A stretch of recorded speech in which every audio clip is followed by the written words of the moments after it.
Hello दोस्तों, नमस्कार। दोस्तों आज एक पेनी स्टॉक को मैं लेकर आया हूँ।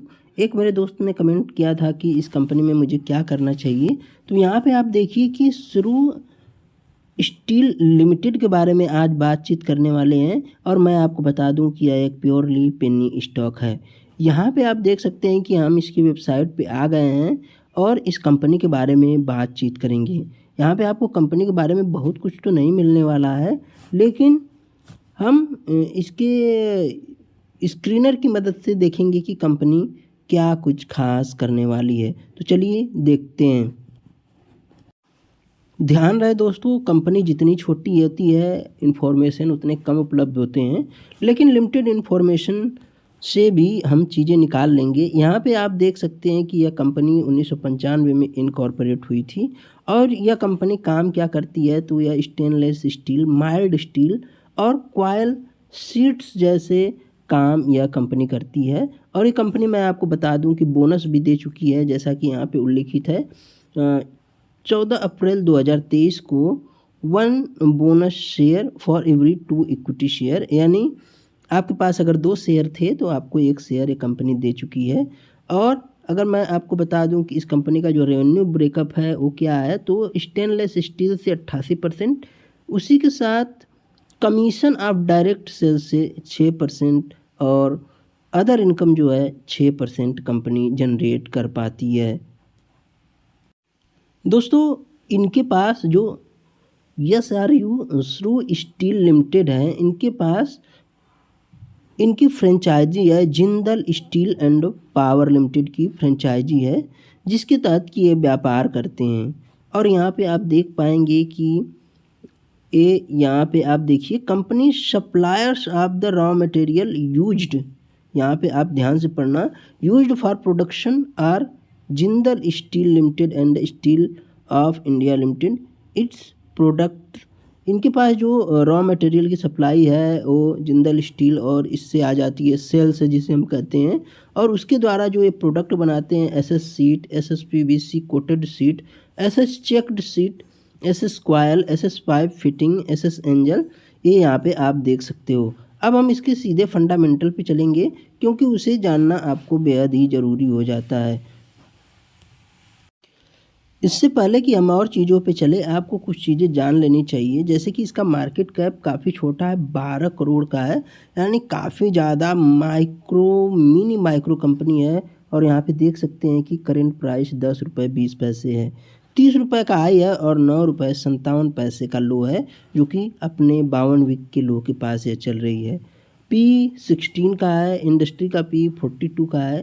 ROE और ROC आप देख पाओगे कि 5 का ROE है और ROC 9 का दिखाई पड़ रहा है।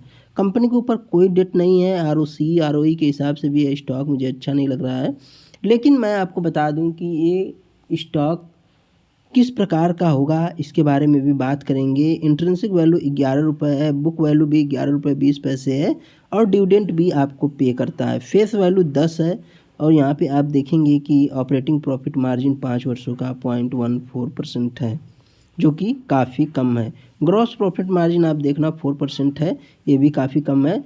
यहाँ पे दोस्तों जब कंपनी इतनी छोटी होती है तो उसे मार्केट में सस्टेन करना ही बहुत ज़्यादा मुश्किल होता है। यहाँ पे आप देखना कि इनके जो पीयर में है Adani enterprises, Cello World, होंसा consumer, ये सभी इसके पीयर में दिखा रहा है। लेकिन अगर हम इसके क्वार्टरली रिजल्ट को देखेंगे, सबसे पहले ट्रैक करेंगे, सितंबर 20 में 9 करोड़ की सेल्स आपको यहाँ पे देखने को मिल रही होगी दोस्तों। 9 करोड़ की सेल्स अभी फ़िलहाल में कितना है वो हम आपको बता देते हैं, लेकिन एक चीज़ आपको ध्यान देना पड़ेगा कि सेल्स आप देखेंगे कि दिसंबर 20 तक सेल्स ठीक थी, फिर मार्च 21 में सेल्स गिर गई, और हालांकि ये कोरोना का पीरियड था। तो और आप देखेंगे कि फिर सितंबर में सेल्स इम्प्रूव हुई है और दिसंबर में यहाँ पे गिर गई है। फिर उसके बाद मार्च में और गिर गई है सेल्स, और जून में भी गिरी हुई दिखाई पड़ रही है। सितंबर में कुछ इम्प्रूव हुआ है, यहाँ पे आप ज़रूर फोकस करके चल सकते हैं। यहाँ पे आप देखना कि जून 22 के बाद कंपनी की जो सेल्स है वो लगातार सुधरी हुई दिखाई पड़ रही है, यहाँ पे आप देख सकते हो। लेकिन सितंबर में फिर गिर गई है और आने वाले क्वार्टर में भी हमको लगता है कि सेल्स गिरी हुई प्रतीत होगी। यहाँ पे आप देखेंगे कि कंपनी का जो ऑपरेटिंग प्रॉफिट मार्जिन है वो काफ़ी ज़्यादा कम है। एक एक से लेकर इसका operating profit margin quarterly result में 7 तक जा रहा है, 8 तक जा रहा है, यहाँ तक कि 13 तक भी है। आप यहाँ पे देख सकते हो अभी फ़िलहाल में 1.30 है। अगर हम देखें कि पहले कितना प्रॉफिट हुआ करता था 2 साल पहले क्वार्टरली रिजल्ट में 0.07, अभी फ़िलहाल में कितना है आप देख सकते हो 0.08। हमें यहाँ पे चीज़ें नहीं समझ में आएगी, हमें समझ में आएगी प्रॉफिट एंड लॉस स्टेटमेंट में, जो कि ईयरली होता है। आप देखेंगे कि मार्च 12 में कंपनी जो सेल्स कर पा रही थी 1.2 करोड़ कर पा रही थी, और जो अभी कंपनी सेल्स कर पा रही है आप देख सकते हैं कि कंपनी सेल्स कर पा रही है 15 करोड़ की। दोस्तों हम इसके शेयर होल्डिंग पैटर्न पे भी चलेंगे, देखेंगे कि क्या कभी मैनेजमेंट भी चेंज हुआ है, क्योंकि 2018 से इसमें कुछ विशेष ही चीज़ें देखने को मिल रही है। टीटीएम 29 का है और इसी हिसाब से कंपनी एडजस्ट भी कर लेती है। ऑपरेटिंग प्रॉफिट मार्जिन 4% का है, आप यहाँ पे देख सकते हो। कभी माइनस में हुआ करता था, अभी फ़िलहाल में 4% है। और जो नेट प्रॉफिट है उसके बारे में बात करेंगे। कभी नेट प्रॉफिट 0.03 हुआ करता था, जो कि 2012 में हुआ करता था। अभी फ़िलहाल में 0.72 करोड़ है, यानी 72 लाख रुपए है। अब हम बात करने वाले हैं बैलेंस शीट के बारे में। आप देखेंगे कि कंपनी के पास जो रिजर्व है, आप यहाँ पे देखना ज़रा, जो रिजर्व है, रिजर्व कंपनी ने घटा दिया है और कोई भी बोरोइंग यहाँ पे नहीं दिखाई पड़ रही है।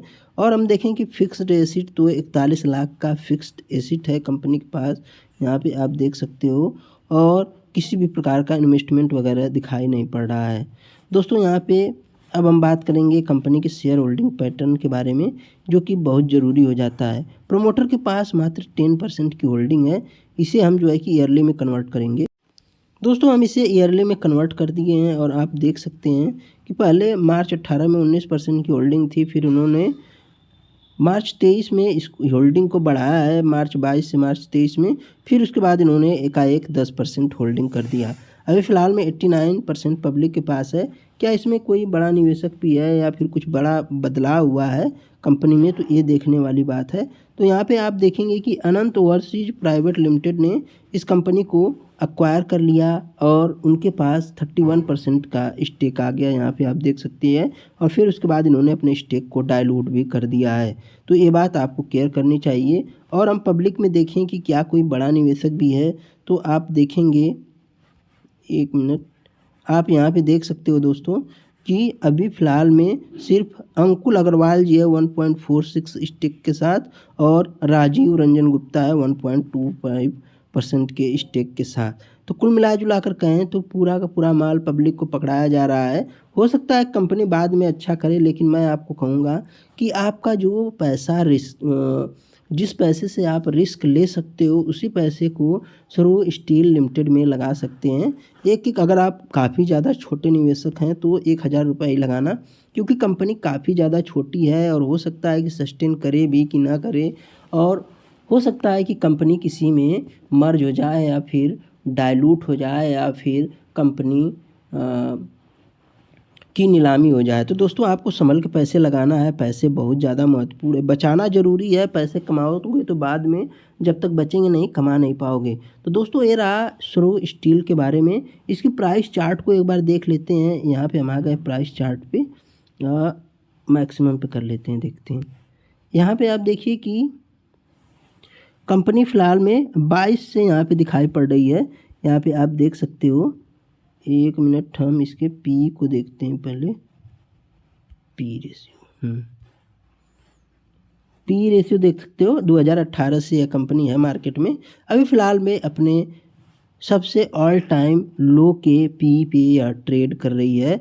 और प्राइस की बात कर लें तो प्राइस सबसे लो कहाँ पे है, तो अपने लो प्राइस पे भी यह कंपनी ट्रेड कर रही है। तो दोस्तों ध्यान रहे, यह है सरो स्टील लिमिटेड।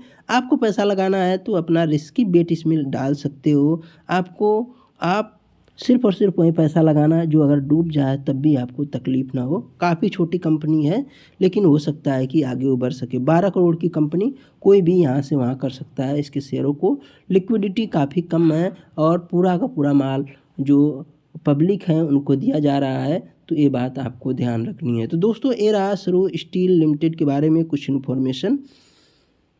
अगर इन्फॉर्मेशन अच्छी लगी तो आप वीडियो को ज़रूर लाइक और सब्सक्राइब कर लें। अगर इसका जो मार्केट कैप है 100 करोड़ पहुंचता है तो आप समझिए कि आपको 10 टाइम का फ़ायदा होने वाला है। लेकिन ऐसा कब होगा ये तो देखने वाली बात है। धन्यवाद।